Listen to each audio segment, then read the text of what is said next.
ગાડીમાં પૈસા શું કામ નાખે? BMW હોય, ઓડી હોય, મર્સિડીઝ હોય, રેન્જ રોવર હોય, ગામ ગાંડું નથી થઈ ગયું તો કરોડો રૂપિયાની પ્રીમિયમ ગાડીમાં પૈસાનો ખર્ચો કરે. તો સિસ્ટમ બધી બીજી ઘણી બધી નાની ગાડીમાં દઈ દીધી છે, પણ પ્રીમિયમ છે એને તમે હાકો તો ખબર ન પડે. ગમે એટલી સ્પીડ હોય, ગમે એવું સ્પીડ બ્રેકર આવે, બ્રેક એની જે. પણ હવે જાવું કે અમે તો અપનો ને લૂટા ગેરો મેં કા દમ થા હમારી કસ્તી ડૂબી વહા તો પાણી ભી કમ થા યાર. પથારી અમારા જ ફેરવે, પથારીની આપણાને જ ખબર હોય, બીજાને ખબર ન હોય તમારી પથારી ક્યાં છે. પથારી ફેરવા વાળા તમારે નક્કી કરવાનું, 100 માંથી 95% આપણા હોય. બહારના તો કોક ભાગ્ય મળે, બહારના દુશ્મન હોય તો ખબર પડે કે આપણા દુશ્મન છે, પણ આપણા જ ભેળા બેન પથારી ફેરવે પીડા એવી કોને યાર.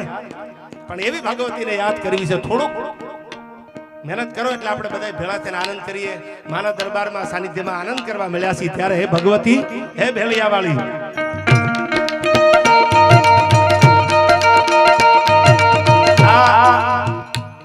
આખત ગામમાં એવી ભગવતી માં ચામુંડ, માં ચેહર, વહાણવટી અને ગોગા મહારાજના જ્યાં બહેણા છે, આવી જ્યાં પાવન ધરતી છે, આવો સરસ મજાનું એમાં લખ્યું છે નેહડો છે. જ્યાં નિર નીતરતો હોય દેસાઈ સાહેબ, એનું નામ નેહડો છે.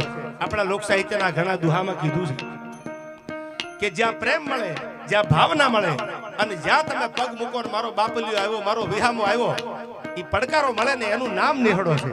નેહડો એટલે બહુ જૂનો શબ્દ છે, એનો પર્યાય તમને કહું તો કલાક વહી જાય. નેહડો એટલે શું? આજે રબારીના ઘરે મહેમાનગતિ કરો, આ પરગણામાં મેં અનુભવ્યું એટલે હું વડીલોને સુરેશ ભુવાજી પૂછું, મેં ઘણી મહેમાનગતિ કરી એટલે વ્યવહાર કરે, મહેમાનગતિમાં પેરામણી કરે, એટલે મેં કીધું આ મહેમાનગતિ કરવા જાય, તમારે સૌરાષ્ટ્રમાં એવો નિયમ કે કોઈના ઘરે તમે મહેમાનગતિ કરવા જાઓ તો કોઈનો દીકરો હોય, બેન દીકરી હોય તો 5-25 રૂપિયા એના હાથમાં મૂકી અને પછી આપણે નીકળી. ઉત્તર ગુજરાતમાં આવો તો આયા નિયમ છે જ, પણ આ પાછું એવું છે કે તમે મહેમાનગતિ કોઈ પણ નેહડામાં, બધે કદાચ નહીં હોય પણ નેહડામાં તો ખાસ, કોઈ પણ રબારીના ઘરે વિષ્ણુભાઈ મહેમાનગતિ કરવા જાઓ, ઝૂંપડામાં રહેતો હોય, માથે પતરાના મકાન હોય તોય ભલે, અને મોટી બિલ્ડિંગ, મોટો બંગલો બનાવ્યો હોય તોય ભલે, ઝૂંપડામાં રહેવા વાળો, પતરાના મકાનમાં રહેવા વાળો નાનો રબારીનો દીકરો હોય તો એ 100 રૂપિયા, 200 રૂપિયા, 500 રૂપિયા લઈ અને એની પેરામણી કરાવે. એટલે આવું બધું મેં જોયું છેલ્લા 2 વર્ષથી. એટલે મેં અમારા દેસાઈ સાહેબને એકવાર પૂછ્યું એમના ઘરે, મેં કીધું સાહેબ આ મને સમજાતું નથી, આ બધાને પેરામણી કરાવે, 1 મહેમાન હોય, 2 મહેમાન હોય, 5 મહેમાન હોય, તો આનો મતલબ શું? તો કે અમારા વડીલોએ એ જમાનામાં વહેલી વખતમાં એક આ જે કાંઈ વ્યવહાર કે વ્યવહાર બાંધેલો કે કોઈ માણા કોઈ કામથી નીકળે ઘરેથી, એની પરિસ્થિતિ કેવી હોય ન હોય, હવે બધા આગળ પૈસા વિષ્ણુભાઈ થયા, માતાજીની દ્વારકા વાળાની દયા છે. એક જમાનો એવો હતો માલઢોર ઉપર આપણા ગુજરાન હાલતા, 13 તાહળીઓ વરણ તમે લઈ લો તો એટલી બધી જમીનો, આટલો બધો રૂપિયો, આવી ગાડીઓ, આવા બંગલા નહોતા. તેથી એક ગામથી બીજે ગામ જાય, ખીચામાં પૈસા હોય ન હોય તો એ જ્યારે મહેમાનગતિ કરીને વળતા વળે ને ત્યારે એને પેરામણી કરાવે કે એને જરૂર ન પડે, રસ્તામાં ક્યાંય લાંબો હાથ ન કરવો પડે, એનો વ્યવહાર હચવાય જાય. સાહેબ આનું નામ નેહડો છે, આનું નામ વ્યવહાર છે. એ ભગવાન દ્વારકા વાળો આના ઉપર રાજી છે ત્યારે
ગાય ચારણી પધારે મૈયા સુધારણી ગાવે સારા હિંગળાજ આદિ માતા હાજર હજુર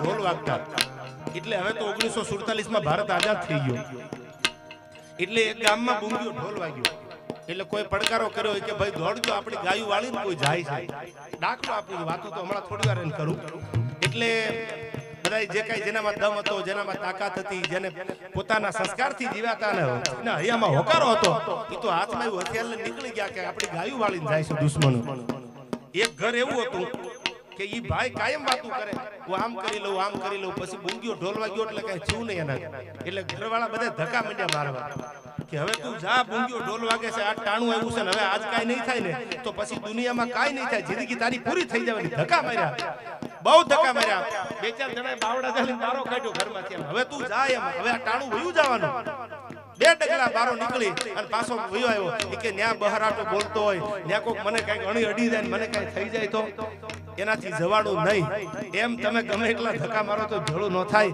એ તો જેના હૈયામાંથી હોકારા નીકળતા હોય હૃદય ગૌરવ ભર્યા જેના રુધિરથી ધબકતા અને હબકીને ન કદી આમ તજતા કોઈ દી હબકી ન જાય પછી બાબત ધીંગાણું એક નહીં પછી ભગવતી સામે માળાનો બેરખો લીધો હોય એમાંય વિઘન આવે તો એમ કીધું હોય કે હે ભેળિયા વાળી અમારી બાંધી મુઠ્ઠી તું રાખી દેજે ત્યારે આ વાતોમાં અને દુહામાં છંદમાં કીધું છે એમાં ગમે એટલા ધક્કા મારો થોડું ભેગું થાય યાર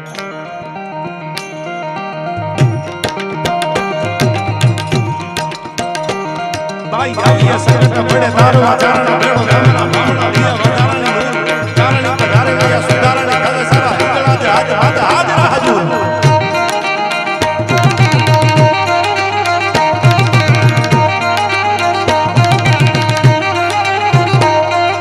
જગધારી રાતરાણી કાળિકા ભવાની જપારે વિસી અંબિકા દેવી કથા જગરાય ઓડા વડી આશા પૂરા ડૂબ રેસી થડા વાળ વાડ રાળી દૂધ નમા ફુડાલી મામા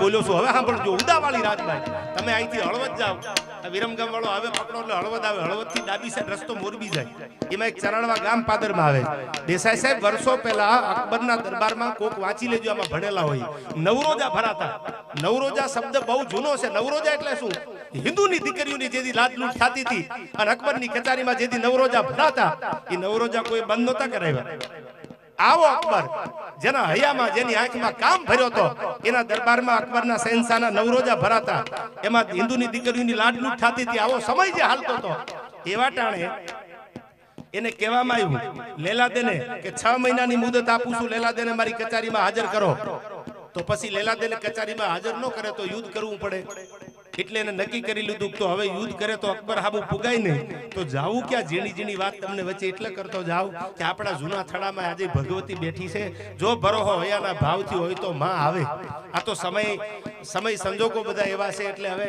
ક્યાંક આવી બધી જૂની વાતો લુપ્ત થતી જાય છે પણ તેદી પૃથ્વીરાજ રાઠોડ નામનો મર્દ માણસ યુદ્ધ કરે તો અકબરની શાહી ફૌજ સામે પુગાય નહીં અને જો લેલાદેને મૂકવા જાય તો આબરૂ રહે નહીં હવે જાવું ક્યાં એટલે બે માણા મુજાઈને વાતું કરે છે ઘરમાં કે હવે તો 6 મહિનાની મુદત હમણાં પૂરી થઈ જાય અને મારે ડોલીમાં બેહીને જાવું પડે તો મારા જીવતરમાં જીભ કરડીને મરી ન જાવ એટલે આવી વાતો થતી રહે એમાં પૃથ્વીરાજ રાઠોડે કીધું તો કરવું શું કે ક્યાંક ભગવતી ગોતી લ્યો ને ક્યાંક માતાજીનું સરનું ગોતી લ્યો ને ક્યાંક જૂના થડાવાળી જે આડી વાટના દીવા ધીરા ધીરા ધીરા થતા હોય આવી માને ગોતી લ્યો ને તો આબરૂ રહી જાય આપણી કે પણ એવી માં ગોતવી ક્યાં કે નીકળી જાવ ક્યાંક સૌરાષ્ટ્રમાં કાઠિયાવાડમાં ગુજરાતમાં દુનિયાના કોઈ હિમાડે 6 મહિના હજી આપણા આગળ છે હજી સમય આવી નથી ગયો અને પેગડે તેથી ઘોડાના પગ દીધા બાગડતા કરતા ઘોડલા વયા ગયા ક્યાં માં મળે માને ગોતવી ક્યાં સમરણ હાલતું તું હયામાં હે માતાજી હે ભગવતી હે ભેળિયા વાળી તું જો બાવડું ન જાય તો અમારું બાવડું દુનિયામાં ઝાલે કોણ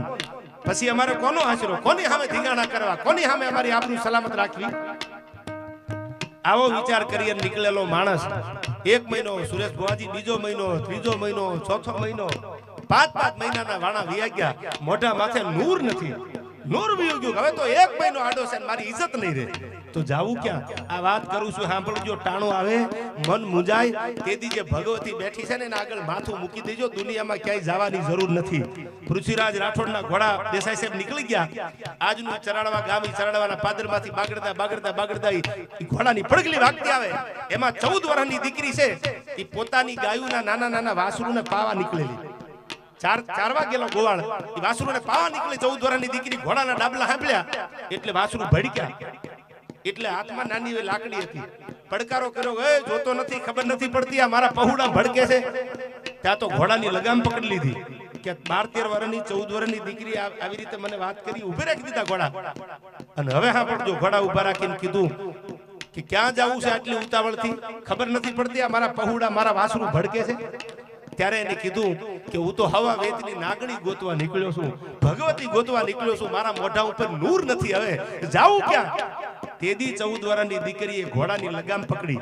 વિષ્ણુભાઈ લગામ પકડીને એટલું કીધું કે તો વાત તો કર. એટલે આને એમ થયું કે 14 વર્ષની દીકરી સામે શું કોઠાની વાતો કરવી, શું હયામાં પડ્યું હોય કે હું ચારણની દીકરી છું, વાત કર. ત્યારે ઘોડાની માથેથી નીચે ઉતરી, પગ પકડી અને એટલું કીધું કે માં, અકબરના 9 રોજા ભરાય છે અને એમાં લેલાદેની એને 6 મહિનાની મુદત આપી અને હવે હું માં ગોતવા નીકળ્યો છું, માં ન મળે તો મારે જીવતરમાં ધૂળ પડે, કાં તો જીવાય નહીં, કાં તો મરવું પડે. આ બેમાંથી બીજો રસ્તો નથી. માં ક્યાં ગોતું? હવે તો 1 મહિનો આડો છે. તેદી ચરાડવાના પાદરમાં ભગવતી એટલું બોલ્યા, 14 વર્ષની દીકરી એટલું બોલી હતી. સાંભળજો કે મૂંઝાવાની જરૂર નથી. તને વિશ્વાસ તો છે ને કે હા, કે શ્રદ્ધાના વિષયમાં કોઈ દી પુરાવાની જરૂર ન હોય. આવડાવડા મંડપ હોય, આવડાવડા જમણવાર થતા હોય, માતાજીની મૂર્તિનો પ્રાણ પ્રતિષ્ઠા થતો હોય, આટલા રૂપિયા બધા વાપરે છે. આને બગાડ્યા ન કહેવાય. એ તો આપણી શ્રદ્ધા છે, આપણો વિશ્વાસ છે વિષ્ણુભાઈ. એ તો જેને ન સમજણ હોય, શ્રદ્ધામાં માનો, અંધશ્રદ્ધામાં નહીં. જેને શ્રદ્ધા હોય, જેને દુનિયામાં કોઈથી લેના દેના ન હોય, ઈ કદાચ એવું બોલે તો બરાબર છે. પણ સજ્જન માણસ ક્યારે એવું ન કે પૈસા બગાડ્યા. આ તો સારું કામ છે અને સારા કામમાં રૂપિયા ખર્ચ્યા હોય એને તો ભગવતી દેવાવાળી છે. તેથી એટલું કીધું, તું જાજી વાતના ગાડામાં ભરાય કે પાછો વળી જા, હવે ક્યાંય જવાની જરૂર નથી, મારા નેહડે આવજે. વાતું નેહડાની કરું છું દેસાઈ સાહેબ.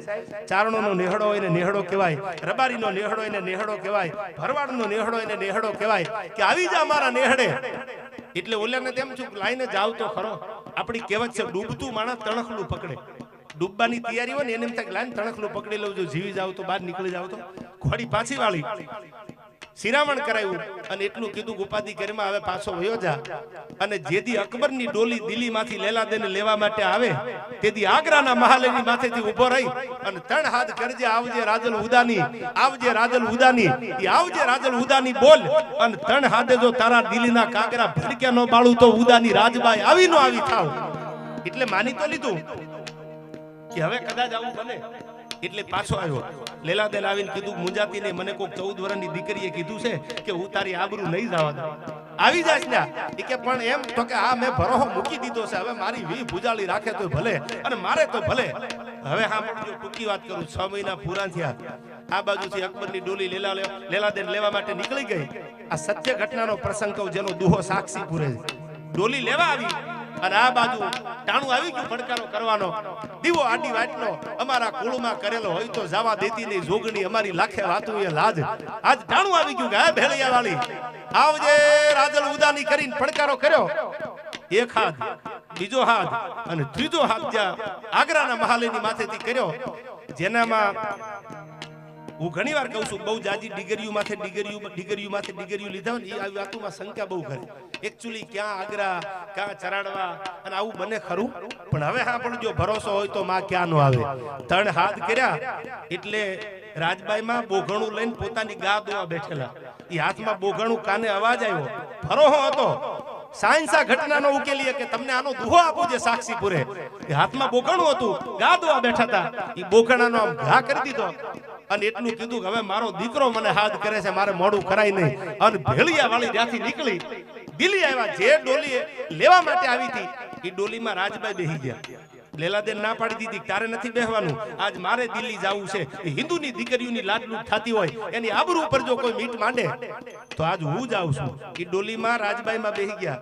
ડોલી ધીરે ધીરે ધીરે ધીરે ધીરે ધીરે ધીરે ધીરે દિલ્હીમાં આવી અને હાથમાં તરવાર લઈ અને પડદો જે હતો મર્યાદાનો, આમ લેલાદેના રૂપને જોવા માટે અકબર ગાંડો થેલો, એને મર્યાદાનો પડદો જે આમ આંખો કર્યો, પણ ત્યાં તો ગાંડી ઘરમાંથી ઘે ઘે ઘે ઘે કરીને તેમ ડણક મારે એમ રૂપ સિંહણ રાજલ બની અને ડણકી તું ડાઢાળ.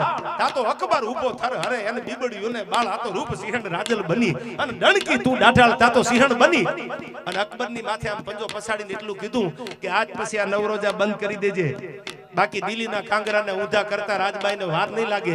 એ નવરોજા તેથી બંધ થયા અને આજે તમે કોઈ દિલ્હીમાં હજી જાવ તો ઇતિહાસ એનો ગવાહ છે. ભગવતી રાજબાઈ ત્યાંથી પાછા વળ્યા, એટલે પાછા વળ્યા ત્યાંથી ચરણ વાવવા માટે.